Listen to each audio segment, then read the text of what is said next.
My name is Sharon Hirsch, and today is Tuesday, October 20th. There are just 14 days until the next presidential election. And I have to tell you, there have been some times I've wondered why I decided to do this little project.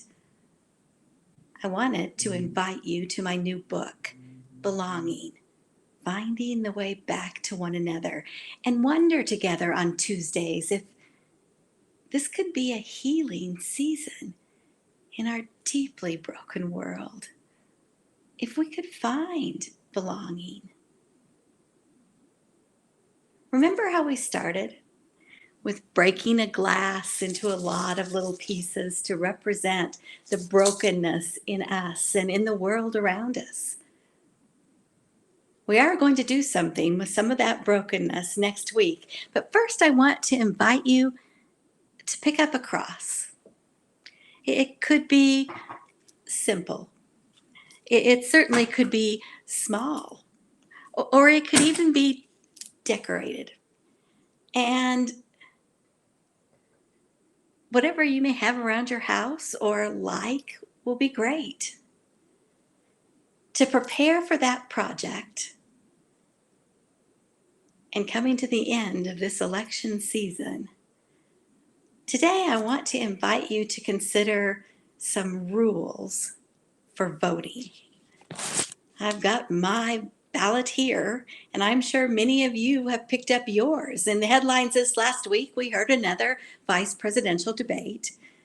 We saw continued fires and hurricanes and saw a new basketball champion, and a baseball one is on the way. And I'm just going to say, go Tampa Bay, but let's not start any debates about that. I think we're about all debated out. So I have 3 short rules for casting your ballot. Number 1, don't let your eyes get used to darkness. One of my favorite writers, Anne Lamott, says, I heard a preacher say recently that hope is a revolutionary patience. Let me say that voting is also.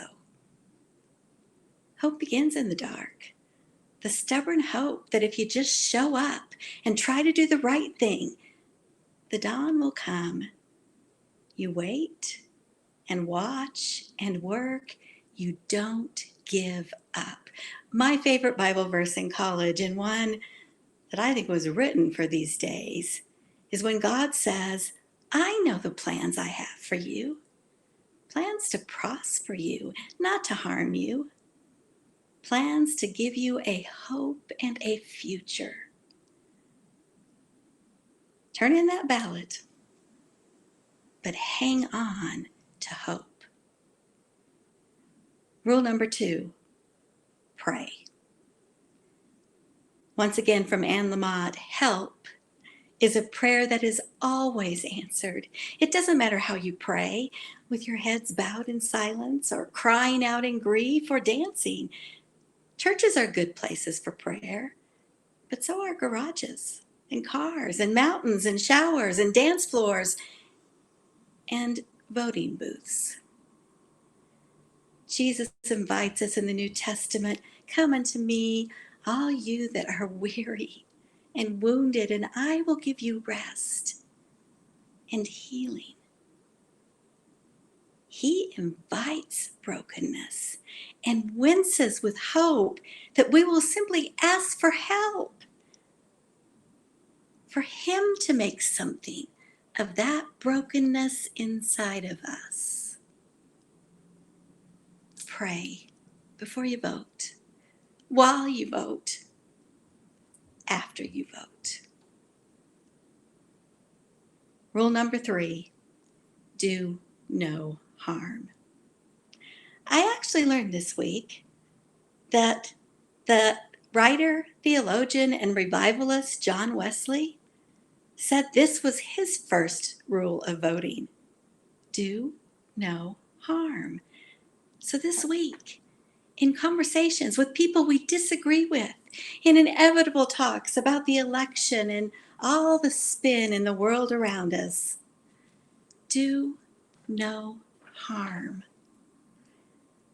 In the 12 steps, we have a tradition of making amends. Last week, I was in the drive-thru at the coffee shop. I'm there a lot. And the car in front of me paid for my coffee. Well, I thought I'll pass this on and pay for the coffee behind me. But the cashier handed me this typed note, and it said, 2 years ago, I stole money from this place, and today I'm paying for everyone's coffee all day. I think we all have some amends for stealing opportunities for kindness, grace, and love, and instead offering hate and debate about everything.